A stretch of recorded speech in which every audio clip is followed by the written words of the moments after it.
Hey friends, it's Deborah again with Sewing the Sanctuary. I hope everyone's having a great afternoon. I just got home from work and I'm preparing a little bit of dinner. So today was a really good day. It's a Monday and I don't really like Mondays, but today was not that bad, I must say. Of course, the weather here in Georgia is back to crazy. It was a little bit of coldness, but now it's back to hot. Go figure, it's like in the 80s again. So I am preparing a little bit of dinner. I'm doing bell peppers. I've cut them in half. I stuffed them, and now I'm just going to top them with a little bit of mozzarella. Super easy. These were some bell peppers that I grew from our garden. They're pretty nice size ones. And I'm just going to top with some mozzarella cheese. Who doesn't love a good cheese? Gonna pop them in the oven and let them cook for about 30 to 45 minutes.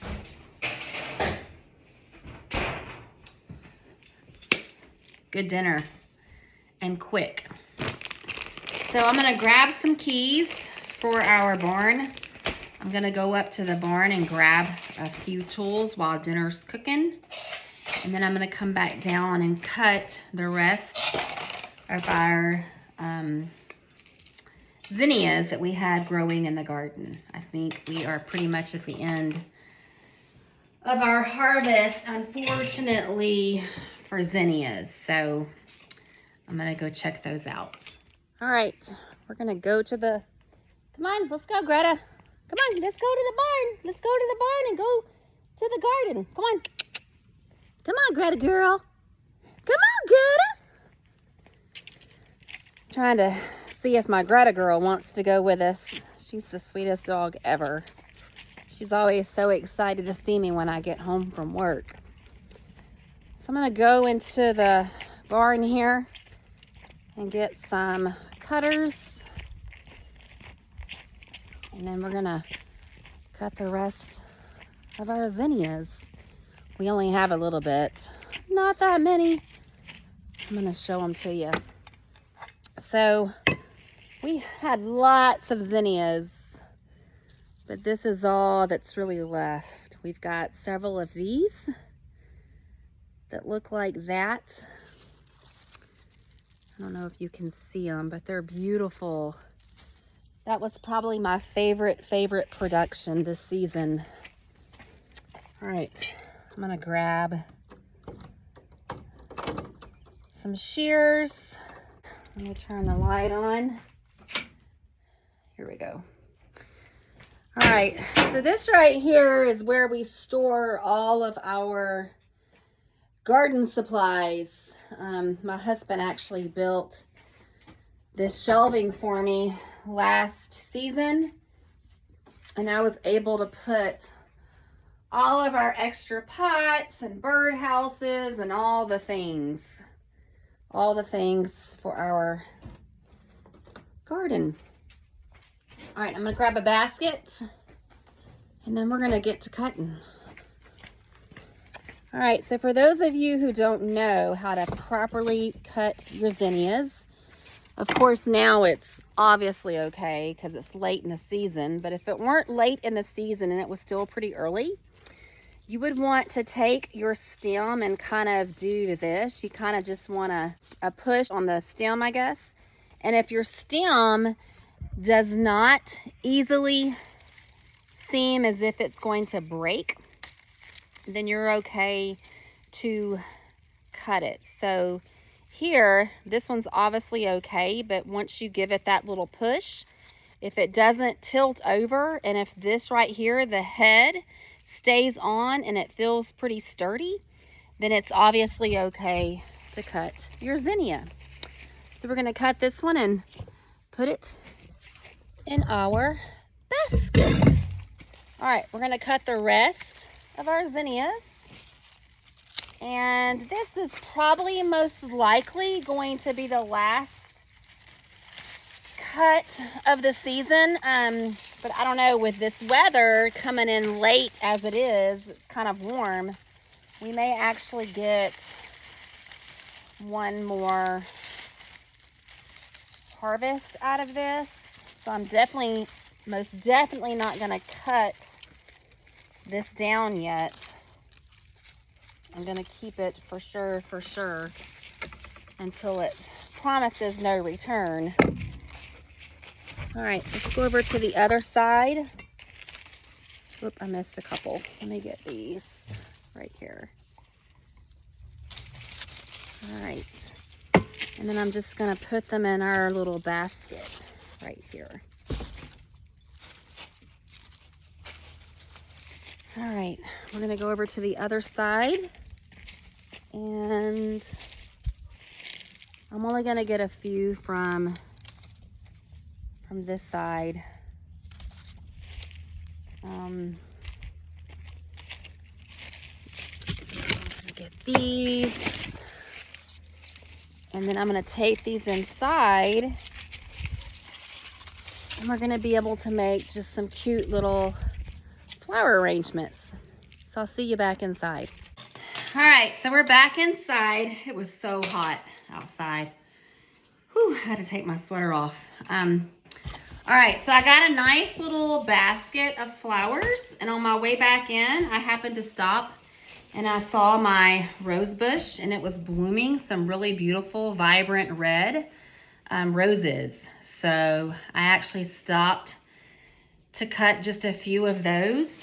I didn't get a whole lot of those, but just a few to kind of add some spice to our little flower arrangements that we're about to make.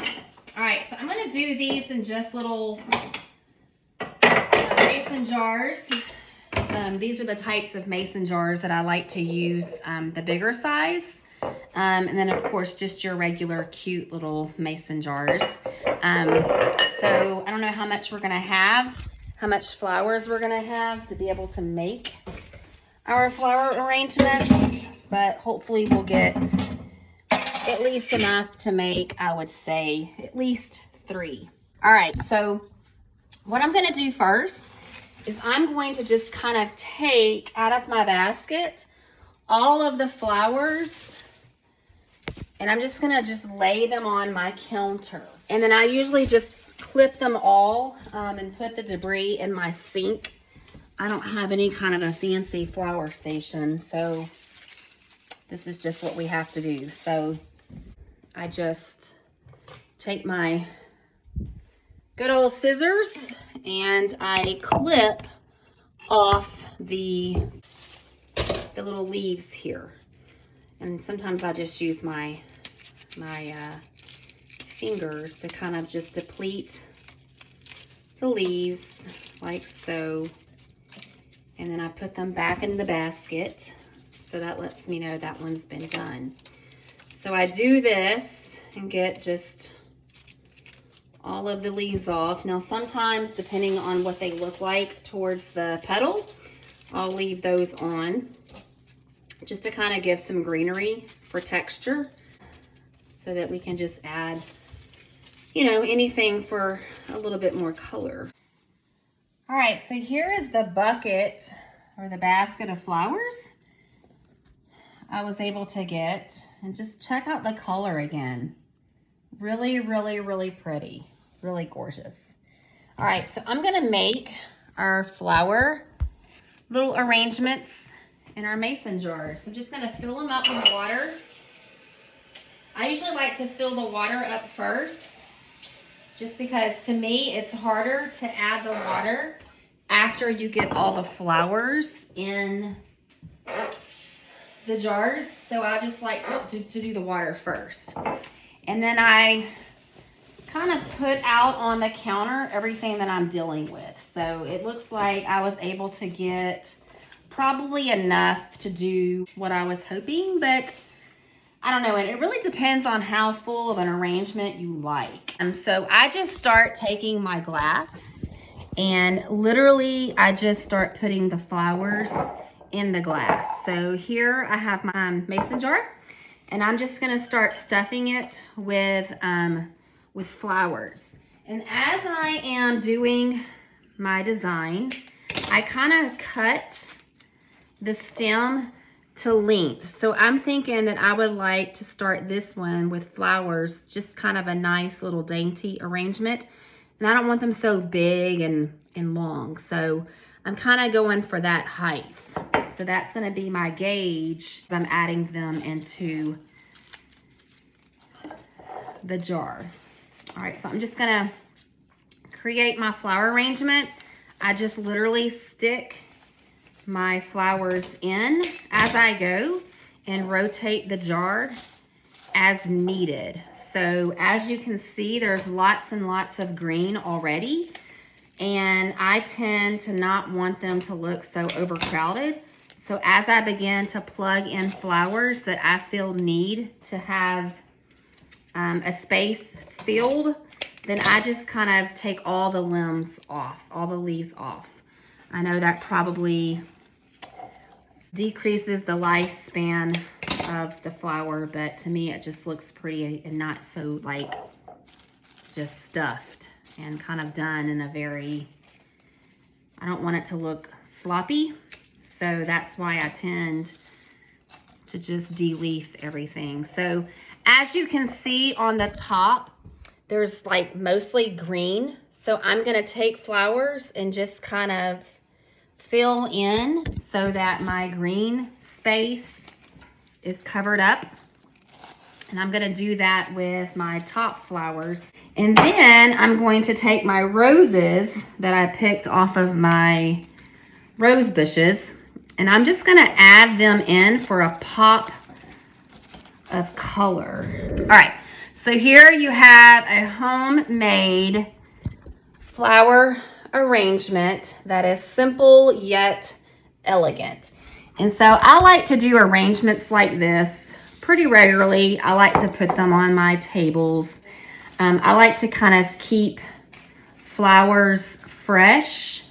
And this is pretty much year round for me. I love to have color and flowers and just life on my tables. And so I tend to do this year round.